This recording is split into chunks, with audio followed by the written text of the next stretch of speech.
એટલે કાંઈ એક કામ કરજો, આજે કથા પૂરી થાય પછી જેને જેને સોનું પહેર્યું હોય, મારા તમારા પહેરવામાં જે અલંકાર છે એ અલંકાર જે છે એને સોનું નથી કીધું, પણ કોઈની પાસેથી લૂંટી, કોઈની પાસેથી જૂટવી, કોઈના ઘરની અંદર ચોરી કરી અને લાવેલી જે સંપત્તિ છે એને સોનું. આ તો અલંકાર. સુરવરાણી મહારાજ વર્ણન કરવાની માટે લાગ્યા. સતચિત્ત અને આનંદ અને ભગવાન સચ્ચિદાનંદ પરમાત્માનું ધ્યાન ધરી ભગવાન સચ્ચિદાનંદ પરમાત્માના ચરણકમળની અંદર નમસ્કાર કરી અને નમો સ્મરંતાય સહસ્ત્રમૂર્તિ સહસ્ત્રપાદા અને પરીક્ષિત મહારાજ ગાય પૃથ્વી રૂપી જે ગાય છે હજી બંધ છે, એ ગયા પછી ખોલ્યો નથી, તો આ જે સમય છે એને મારે ખોલવો. ધર્મરાજાનો રૂમ ખોલ્યો તો એની અંદર માળા, ગીતાજી, પરમ પુસ્તકનું જ્ઞાન,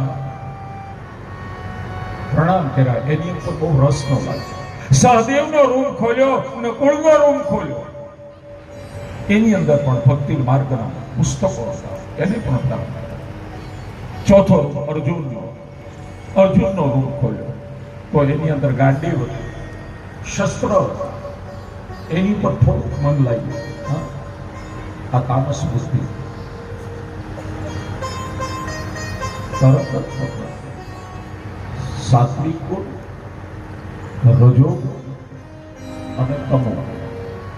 સંપત્તિ પણ 3 પ્રકારની છે, મારી તમારી વિકૃતિ પણ 3 પ્રકારની છે, અને મારી તમારી પાસે જે જ્ઞાન છે એ પણ 3 પ્રકારનું છે. સત્વગુણી, રજોગુણી અને તમોગુણી. પરીક્ષિત મહારાજને અત્યારે સત્વગુણ ચાલ્યું ગયું, રજોગુણ ચાલ્યું ગયું, તમોગુણ પ્રાપ્ત થઈ ગયું. અર્જુનનો રૂમ જોયો, શસ્ત્રો, આપણા શસ્ત્રની ઉપર થોડુંક મમત્વ લાગ્યું, પણ બહુ એને વિચાર કર્યો કે મને ગાંડીવ તો આવડતું નથી, એટલે 4 રૂમ બંધ કરી અને 5મો રૂમ ખોલ્યો, ભીમસેન. અને જેવો ભીમસેનનો રૂમ ખોલ્યો એટલે રાજા અંજાઈ જાય. જે અંધારામાં ઓચિંતાની લાઈટ થાય અને અંજાઈ જાય, રાજા પરીક્ષિત અંજાઈ ગયા. એટલે સિપાહીઓને કીધું કે આ રૂમમાં એટલો બધો પ્રકાશ ક્યાંથી? તપાસ કરતા ખબર પડી કે મહારાજ એક પટારો છે અને આ પટારાની અંદરથી પ્રકાશ નીકળે.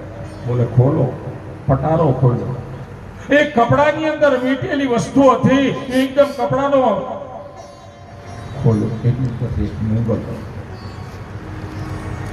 મુગટ જોયો.